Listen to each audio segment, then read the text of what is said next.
आज की online class में कक्षा 12 के छात्रों का स्वागत है। शिक्षा शास्त्र के सेकेंड पार्ट में या भाग 2 में पुरस्कार या रिवार्ड हम लोग आज पढ़ेंगे। इसके संबंध में जानकारी प्राप्त करेंगे।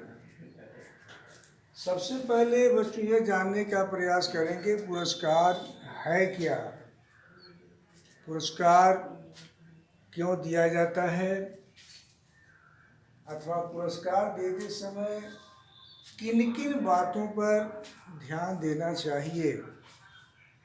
बच्चों, पुरस्कार एक प्रेरणा है, एक मोटिव से है, एक मोटिवेशन है या मोह कह सकते हैं, जो मनोवैज्ञानिक युक्ति पर आधारित होती है, जो साइकोलॉजिकल एक्ट पर आधारित होती है। पुरस्कार पाकर व्यक्ति अपने को सुखद अनुभूति में महसूस करता है, सुखद अनुभूति में रहता है और साथ ही साथ जो सामाजिक प्रतिमान है, सामाजिक प्रतिमानों के आधार पर वह कार्य करने के लिए अनुप्रेरित होता है या कार्य करने के लिए उस मार्ग पर चलने का प्रयास करता है।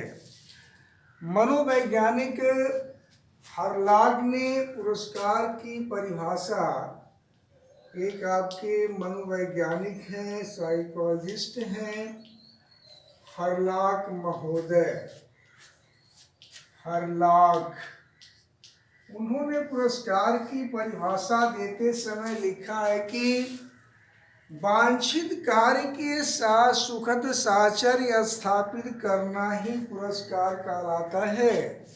बच्चों, अवांछित कार्य के साथ अगर कोई आप अवांछित कार्य करते हैं या किसी मानक के विपरीत काम करते हैं या किसी प्रतिमान के विपरीत काम करते हैं या विद्यालय में, समाज में या सरकार द्वारा जो नॉर्म्स बनाए गए हैं उसके विपरीत काम करते हैं, तो आपको रिवार्ड नहीं दिया जाएगा, अपितु आपको दंड या पनिश मिलता है।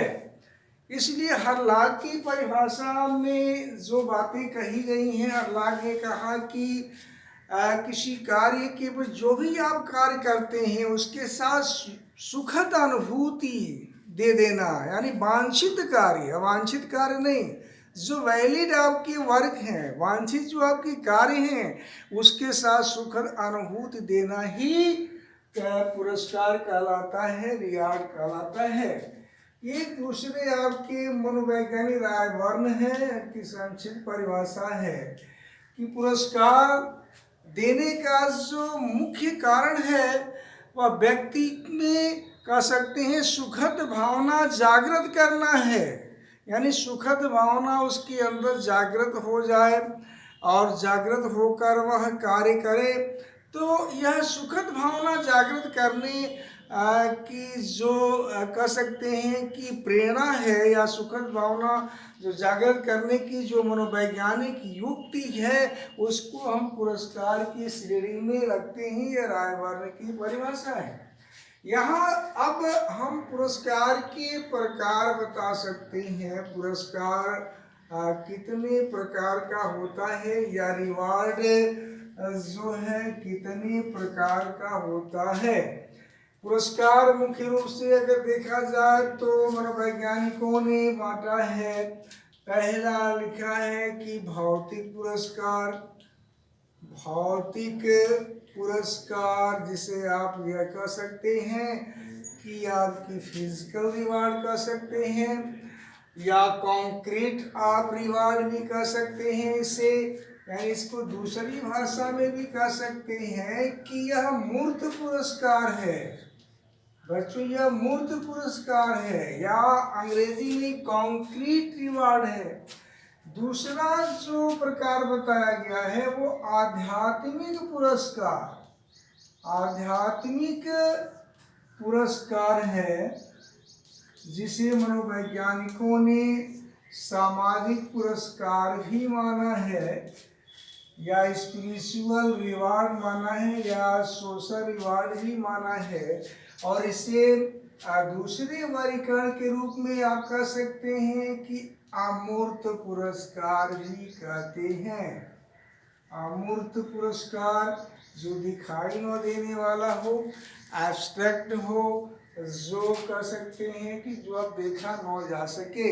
इस तरह मनोवैज्ञानिकों ने सामान्य रूप से पुरस्कार का जो वर्गीकरण किया है, या प्रकार बताए हैं, या काइंड्स बताए हैं, या टाइप्स बताए हैं, वह दो प्रकार का बताया गया है। भौतिक पुरस्कार, फिजिकल, यानी उसको मूर्त पुरस्कार भी कहते हैं, या कॉन्क्रीट जो दिखाई देता हो।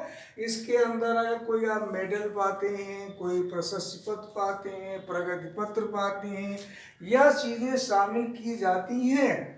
दूसरा आध्यात्मिक पुरस्कार, ये सामाजिक पुरस्कार भी कहते हैं, इसे अमूर्त पुरस्कार भी कहते हैं, जो दिखाई नहीं देता है लेकिन आपको अंदर से वह अभिप्रेरित करता है। जैसे शिक्षक द्वारा किसी छात्र को शाबाशी देना है, उसकी प्रशंसा करना है, या कुछ अन्य चीज़ें उसको दी जाती हैं जो वाक्यों के द्वारा, या कह सकते हैं कि उसकी शिक्षकों द्वारा उसको प्रदान की जाती है। इसमें कुछ आपको सामान या सामग्री गुड्स नहीं दिए जाते हैं। अब यहाँ बात आती है कि पुरस्कार देते समय या पुरस्कार जो दिया जाता है, वह उसमें ध्यान रखने की बातें क्या हैं। ध्यान रखने योग्य बातें क्या हैं, कौन कौन सी बातों पर ध्यान देना चाहिए। इसमें पहले जो बात है वह बताई जाती है मनोवैज्ञानिकों द्वारा कि पुरस्कार देते समय आप गंभीर मुद्रा में रहिए। पुरस्कार देते समय गंभीर मुद्रा में रहिए, और ज़्यादा मूल्यवान वस्तुएं पुरस्कार में नहीं देनी चाहिए। दूसरी बात यह है कि बड़े कक्षा के बच्चों को भौतिक या जो भी पुरस्कार दिए जाएं, उनको बहुत ज़्यादा बड़े पैमाने पुरस्कार नहीं दिए जाए। तीसरा जो ध्यान रखने वाली बात है, मूर्त पुरस्कार के बजाय अमूर्त पुरस्कार दिए जाए। बच्चों को शाबाशी दिया जाए, अच्छे कार्यों के लिए उनका प्रोत्साहन किया जाए, अमूर्त पुरस्कार देना चाहिए। चौथी बात है कि व्यक्तिगत पुरस्कार के स्थान पर सामूहिक पुरस्कार दिए जाएं। यह 3-4 बातें जो पुरस्कार देते समय ध्यान देने योग्य बातें होती हैं। अब पुरस्कार के लाभ क्या हैं? अब रिवार्ड क्यों दिया जाए बच्चों को, बालकों को कक्षा शिक्षण? सबसे बड़ा लाभ यह होता है कि कक्षा शिक्षण के दौरान अनुशासन स्थापित करना, यानी डिसिप्लिन बच्चों में रहे, इसलिए पुरस्कार दिए जाते हैं। दूसरी बात होती है कि किसी विषय में या लगभग सभी विषयों में उनकी जो है एक तो कहिए कि रुचि जागृत हो जाए, इंटरेस्ट उसके अंदर पैदा हो जाए, इसलिए पुरस्कार का महत्व होता है। लेकिन पुरस्कार की हानियां भी हैं। ऐसा नहीं कि केवल उसकी लाभ ही लाभ, हानियां यह है कि पुरस्कार पाने के लिए जो बच्चे होते हैं, बालक होते हैं, वे पुरस्कार को साध्य मान लेते हैं। और पढ़ाई साध्य है, जो साधन है उसको साध्य मान लिया जाता है, जो साध्य है उसको साधन मान लिया जाता है। ब्लेयर, जोन्स और सिम्पसन ने इस बात को कहा है। इसलिए पुरस्कार की हानियां भी हैं। बावजूद इसके पुरस्कार बच्चों को प्रोत्साहित करने के लिए, कक्षा शिक्षण का माहौल अनुशासित बनाने के लिए दिया जाना चाहिए। तो आज की ऑनलाइन क्लास में बच्चों बस इतना। शेष ऑनलाइन क्लास में आपको आगे बताया जाएगा। धन्यवाद।